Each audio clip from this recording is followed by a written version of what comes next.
So about 5 years ago, I built my then girlfriend, now wife, this headboard.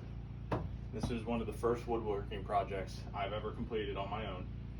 And it's really not that great looking, and I didn't do a very good job, but I was learning, as we all do.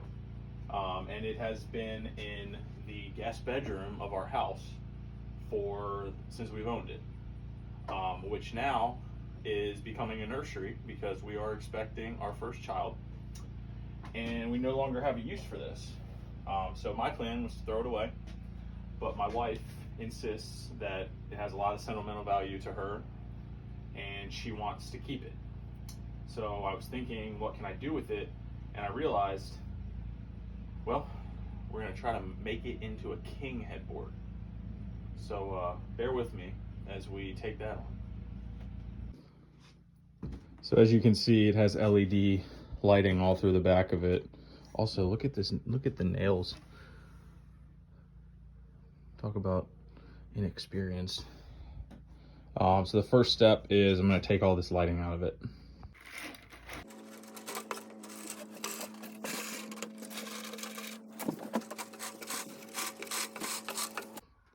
So the first thing I did is some math to make sure that we had enough wood to make the king headboard from what is currently there with the queen headboard, because I built this thing 5 years ago and built it out of pallets. And I certainly don't have any more pallets, and I also don't have the stain that I stained it with, nor do I remember what kind of stain I stained it with, so it's going to be really hard to add new wood to the front of it.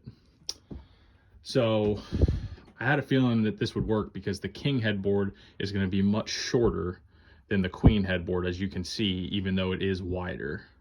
If I can focus here. So 80 inches wide, 23 inches tall gives me, I need 12.76 square feet of material. And the queen, as it currently is, was 63 wide, 35 and a half tall, and I had 15.5 square feet of material. So I've measured down from the top because the top has a finished piece on it that I want to leave intact. So I've measured down from the top 23 inches, which is my new height, and it falls right here. I don't want to rip these boards this way, so I'm just going to use this line as my new bottom of the headboard. So that means I'm going to cut each one of these 1x4s, actually I think they're 1x3s, right along this line. So I'm actually going to offset this cut by about 1.5 inches, since that is the thickness of my frame. So when I put this bottom plate back in, it'll be flush with the bottom pallet piece and won't be visible. So as you can see, here was our mark, and I measured over 1.5 inches, and I did that on each stud.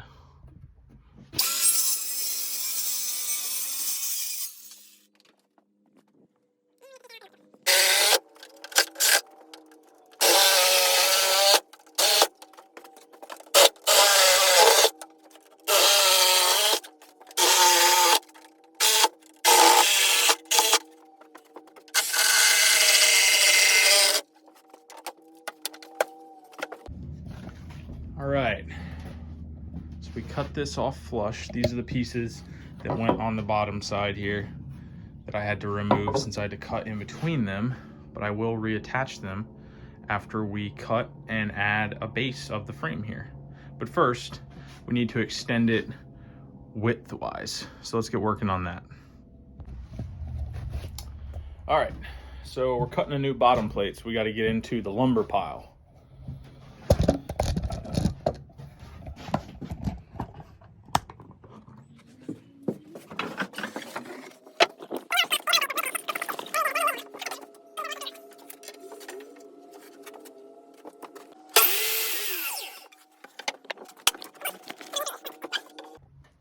So I've found if you're framing just about anything by yourself, having a corner clamp is a must to hold things in place for you.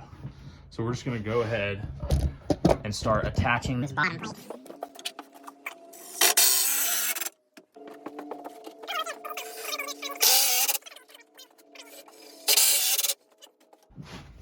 All right, so based on the measurements, I'm gonna do 2 more vertical studs. So I'm gonna have one here and obviously one at the end. So I'm gonna go ahead and cut those down.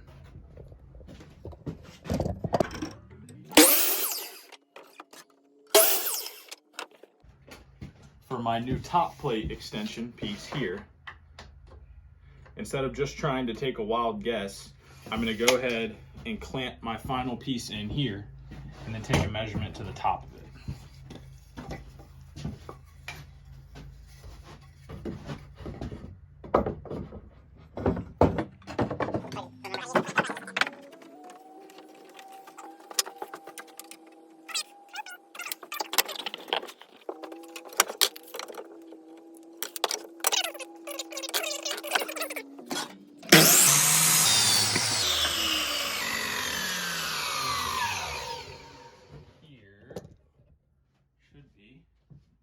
Our new top piece. Let's see if it worked.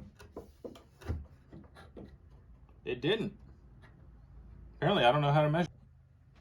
When I was a kid, my dad used to tell me measure twice and cut once.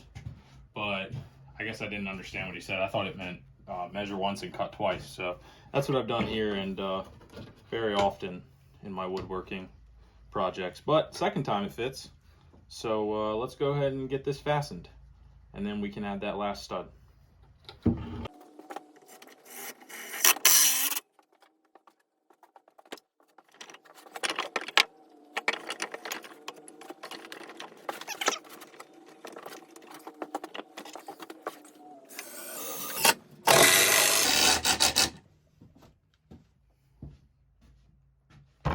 And then for this goofy joint here, I'm not totally sure what it's called, but actually, I say butt, I think it's called a butt joint.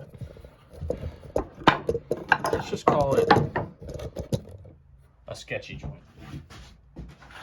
But as I said, structural integrity is not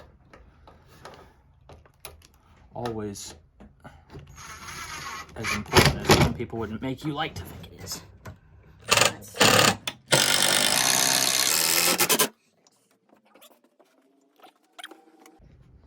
All right, so I added this cross support, or stud, I guess, whatever. And then I also added one more screw through the back here to meet this joint, because my butt joint was flimsy and looked like butt. So there's that. So now we need to kind of get to the aesthetic part of this. So let's get it flipped over, and I'm actually gonna put the camera here so you can watch me do that, because I'm probably gonna hurt myself in the process.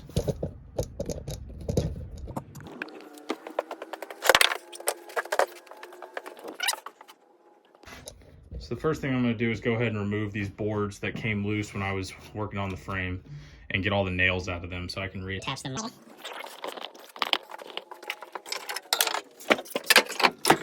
Also, I just want to point out the fact that this first time woodworking project, I used no glue anywhere, which is fine, but I think I may have set a record for the amount of nails I used on it.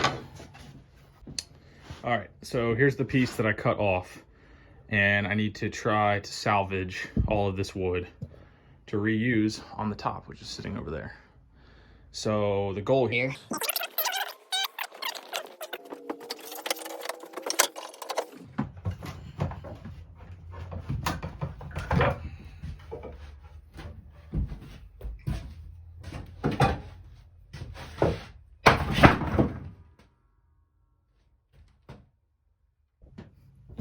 Don't worry, I didn't hurt myself. I just hurt my pride. I feel like I'm just talking to myself right now, which is what I do all the time. So maybe making video content is the move for me.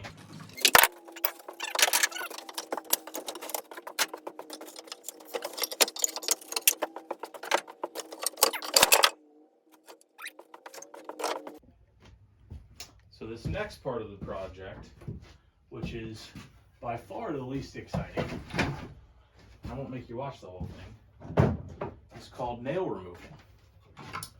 And since these are 18 gauge brad nails, you can't pull them with a hammer.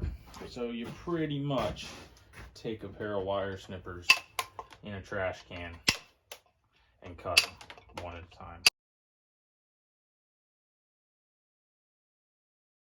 So at this point, I'm basically using the pile of excess wood that I spent all that time taking nails out of. Here it is. This is what I got. To kind of make a puzzle with all the missing pieces of the headboard here. All right, let's see how she looks.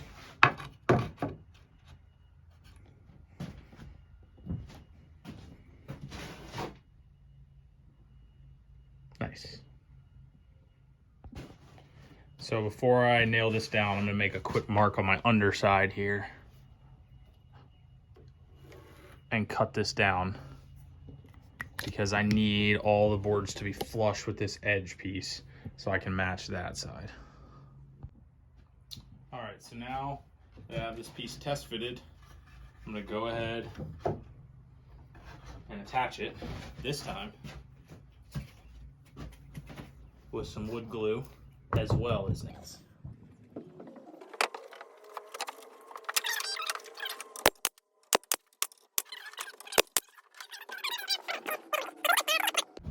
All right, I'm not gonna make you watch me find pieces and cut them, measure cut and everything for the rest.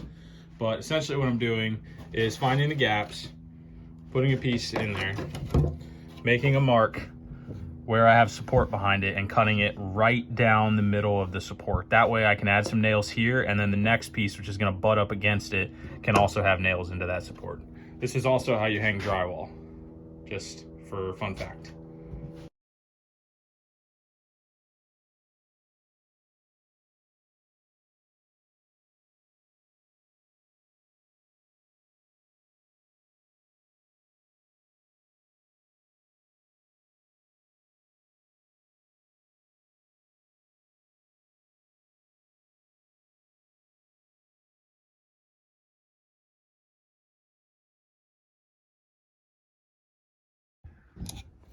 All right, so all the face pieces are back in. Mind you, not really working with very good or perfect wood, so it was always had a lot of character. But now I just have to put the side frame pieces on and then extend the top, and we are done. Oh, and the legs. Don't forget the legs. All right, here's the final product. I had to do some patching on the top here, which I'm not happy about, but I just didn't have the wood for it, unfortunately. So I may try to grab a pallet one of these days and redo that, but overall I'm pretty happy with it. It was always a piece that had a lot of character. So it still does. I would say that it's no better, no worse than it was as a queen size headboard.